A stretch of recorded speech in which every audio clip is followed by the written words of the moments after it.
नमस्कार मित्रांनो, स्वागत आहे माझ्या दुसऱ्या मिनी ब्लॉगमध्ये. तर आज कॉलेजला सुट्टी होती, म्हणून आज आम्ही छत्रपती शिवाजी महाराज टर्मिनस इथे आम्ही गेलो होतो. तर तिकडे आम्ही का गेलो होतो ते तुम्हाला पुढे बघायला भेटेलच. तर त्याआधी एकवाल्यांची सिनेमॅटिक बघा.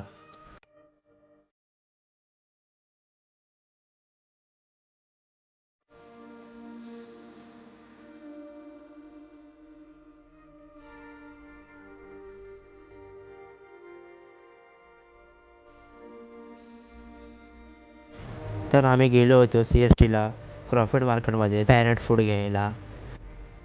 तर आम्ही पॅरेट फूड घेतलं. मग तिकडे आम्हाला क्यूट पप्पीज आणि कॅट दिसले.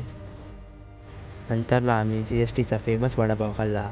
नंतर आम्ही वडापाव खाऊन निघालो सीधा मरीन लाईन्सला. मग आम्ही तिकडे फिरलो आणि थोडे फोटोशूट केले आणि मग आम्ही तिकडून घरी गेलो. आता भेटूया नेक्स्ट पार्टमध्ये.